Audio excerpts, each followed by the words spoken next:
Hello guys, my name is Narls and we are going to continue the first round of the Daily Chess Championship. This is part 2 of this tournament. If you haven't seen part 1, I will link it down in the description. Basically what happened is I went on to win 16 games in a row. And in this video, I'm gonna talk about the rest of the games that I was gonna play. And these are six games that I've ready for this video. And these games are not games where like my opponent loses on time in like 10 moves. These are like actual serious games. And so my opponents are Boss, GX, D, BX, whatever, Chota Daddy 2, and RSD. So will these people be able to stop my winning streak of 16 or 17 games? Let's see. We have e4, e5. 4 knights. But somehow my opponent just decides to go this with his bishop, and he's like, yo, come and get me.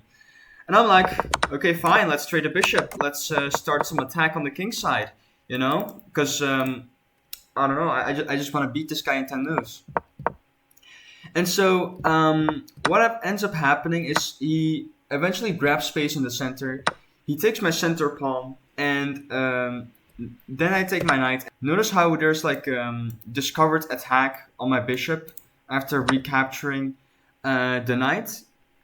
And so I have to take with my queen to defend my bishop. What ends up happening is I centralize my queen, and rook d to g1 blunders a pawn with check. And I end up in a winning position. And the reason that I'm winning is not only do I manage to get the queens off the board, and I'm also a pawn up, but also because my pieces are much more active. My rook is very neatly centralized in the center, while this rook is stuck defending the h3 pawn.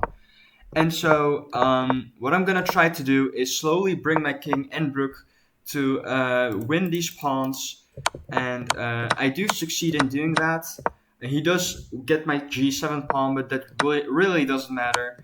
And yeah, he tries to poke holes with his rook, but I defend very neatly.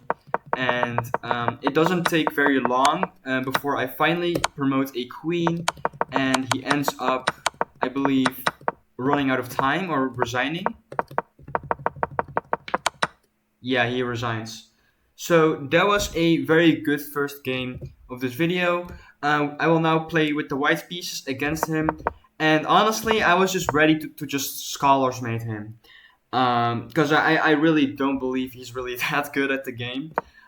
Shockingly, to my surprise, he did not fall for queen takes f7. And again, to my surprise, he defended the scholar's mate very well.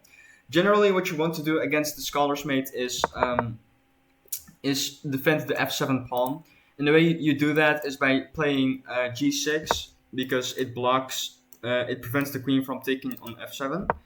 And here you have to play knight f6 or whatever, one of these two moves, which defends the f6 pawn, or sorry, the f7 pawn. And the way to even punish the scholar's mate is by centralizing your knight to d4, which not only attacks the queen, it actually attacks the c2 pawn as well. And if you're not careful enough and play something like, let's say, queen to g3, you can quickly lose by knight takes c2, which is actually a fork with the king and the rook, and you will just pretty much lose the game like this. So shockingly, I do not blunder that. I retreat to d1, and I'm gonna try to play a normal game here. We trade some pieces, and I also make this very interesting move, bishop to h6. The main reason I play this move is to prevent my opponent from castling.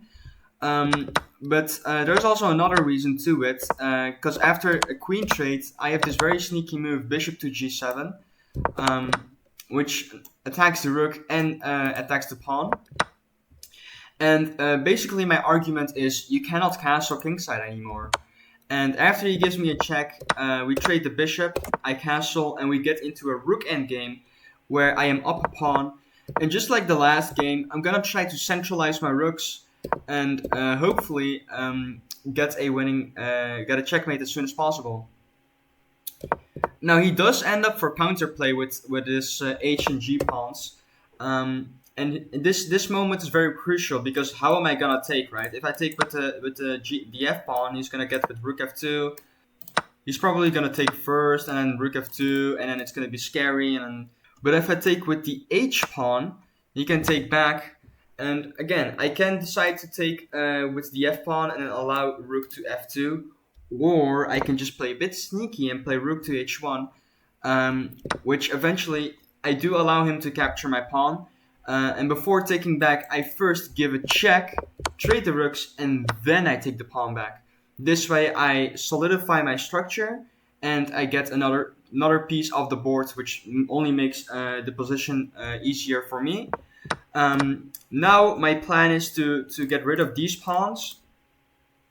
So for the d5 pawn, I'm going to move my king and attack it. Unfortunately, he does keep giving my king some checks. I do win his a7 pawn and his b6 pawn, but he does win my a2 pawn. And it's basically now 3 pawns against 1. It doesn't really take long for me to push my pawns, and eventually he just resigns the game. Now, for this guy, we have another Scholar's Mate. There's going to be a lot of Scholar's Mate in this video. I also defend really well. Something that my opponent does very neatly is play c3 to defend this knight to d4 counterplay. But that's fine by me. I mean, I don't need to get a fork and 5 moves to win the game. I can just attack his queen, retreat my bishop, etc., etc. But then there was one move that I just completely did not see, and it was the move queen to h4.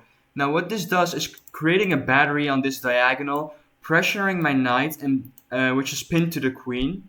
And it's gonna be very difficult for me to get rid of this tactic, because if I do end up moving my knight, I will lose my queen. And so I was looking at this position and I was kind of doubting whether or not I was going to be able to come back from this blunder. But then I found the move knight takes e4. You see, knight takes e4 isn't just a normal sacrifice. And actually there's more to it than you might think. After queen takes e4, I can escape this tactic with queen takes g5, giving me a pawn up. But if pawn takes knight, then my plan was to go f6, kick the bishop away, and I would only lose a piece for a pawn. Though that's at least better than losing a queen. If you decide to take my queen anyway, which is what happened in the game, then I have bishop takes f2, which is a fork on the queen and the king. And after queen takes f2, knight takes f2, king takes f2, and rook takes to d8, we are in a position where, yes, my opponent is a pawn up, but at least I'm not immediately losing. So, my opponent develops a knight, and I decide to castle. I'm gonna try to play a little bit safer this game, as I am in a losing position. But regardless of that, I am gonna try to put some challenge to my opponent by attacking his bishop. And after he moves, I play c6 and b4. Now, we are in a situation where both these pieces are attacked. My knight is effectively trapped. It cannot go anywhere besides these 2 squares, which are going to be captured by either the bishop or the pawn. But instead, I'm going to take the bishop and let him take the knight. Yes, my pawn structure is not the best in the world right now, but it is better than losing a knight for nothing. Eventually, I'm going to target this c3 pawn. Now, you might be wondering why I didn't take this pawn immediately.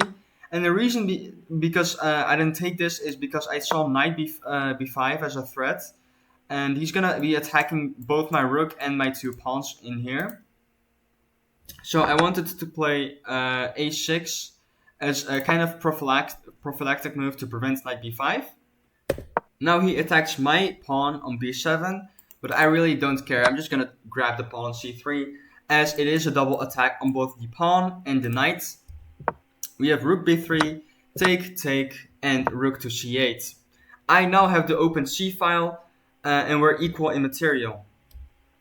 So after a few moves, I do get into his position. It's not going to be an easy game to win, even though it's equal material, and I have some active pieces to work with. And actually, just generally, when you have a lot of pawns, Here we have, let's say, 1, 2, 3, 4, 5, 6, 7, 8, 9, 10, 11, 12 pawns. In positions where there is a lot of pawns, there is usually not an easy way to find a big breakthrough in a position. And yeah, my opponent is going to try to get something, but eventually he blunders this very important fork.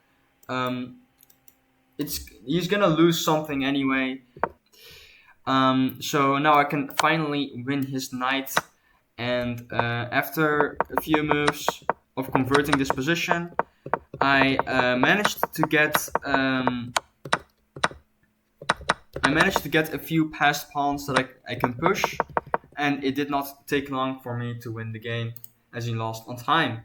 For this game, we have another Scholar's Mate, although this one is a bit tricky as he gives away a pawn on e5. He joins the battle with his queen, and of course I don't blunder checkmate here. I'm counter-attacking his f7 pawn and defending my f2 pawn at the same time. We trade the queens off the board.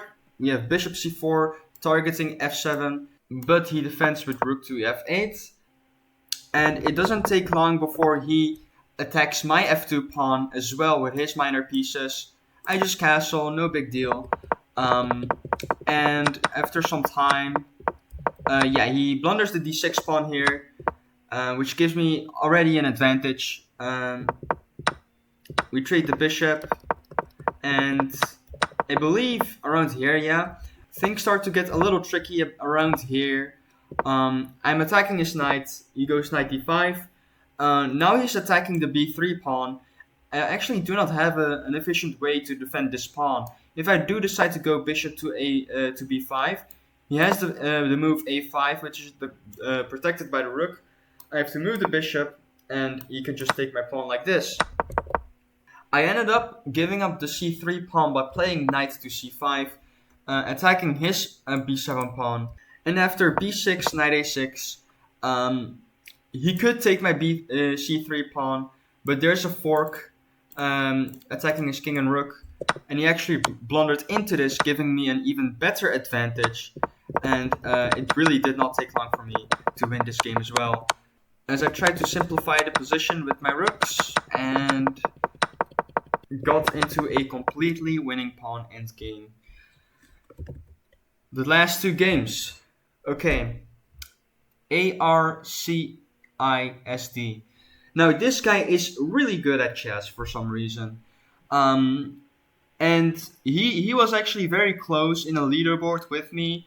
These two games that I'm going to show you are going to decide first and second place. And so I'm going to start with the white pieces, where I play the Italian opening. We trade the bishop very early. We castle. Then I ended up giving up the bishop for the knight. And what I tried to do is basically get some type of attack on the A file. Even though it didn't really look like much. He easily defended this with a6. And I was really struggling to get something in this game. And for the first 18 moves, I was convinced that he was like an actual strong player, until he blundered his knight at move 20. And I thought, okay, this is going to be another easy game. Another easy game where I can trade the rook and take on d6 and take his bishop.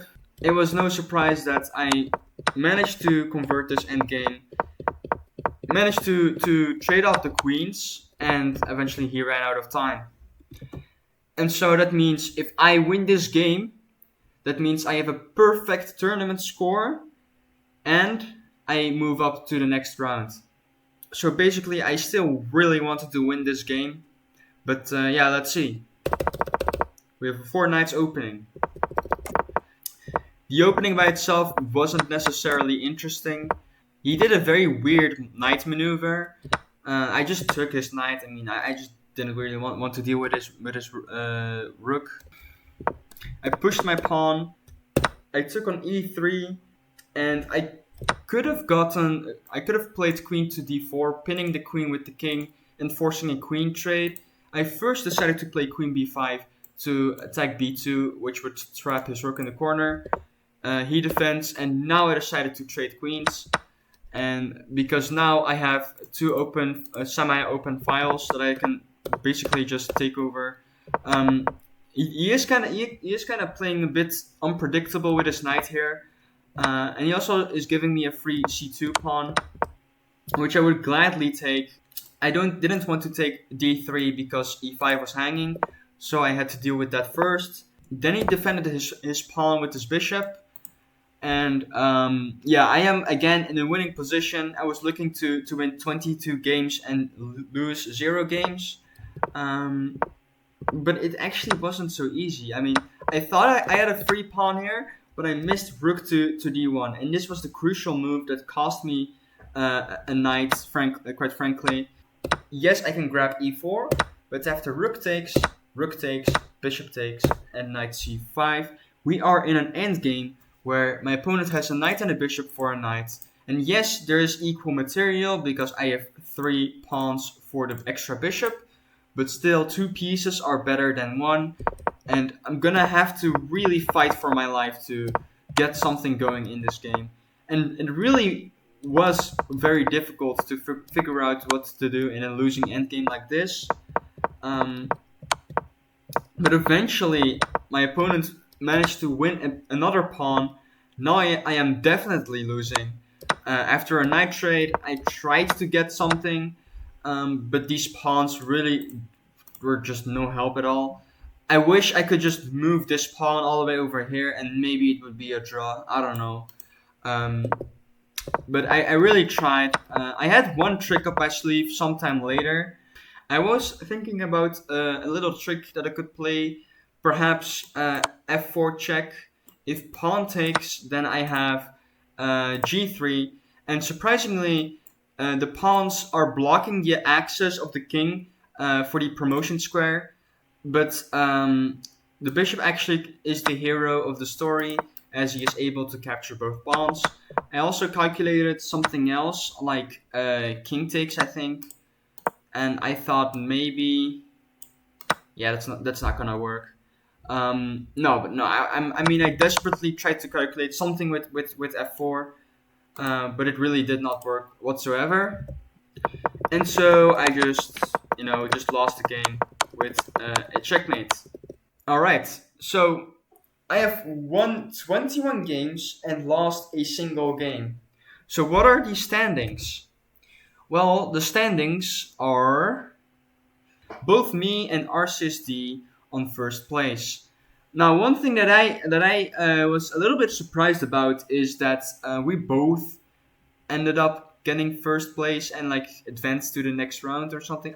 This is one of those things that I didn't understand at these tournaments, is how the tiebreaks would work. But apparently they did not exist. I mean, we both have 21 points right here. And, I thought maybe we have to play like a tiebreak game, or like maybe we would have to, they'd look at like the points of the opponent or something, but it also wouldn't work because of the tournament format and whatnot. And so I was kind of surprised that I got first place with RSD. But that's still fun. I mean, I get to advance to the second round. I really look forward to continuing this series of the Chess.com Daily Chess Championship. Hopefully I'll be able to show off in rounds 2. If not, then oh well.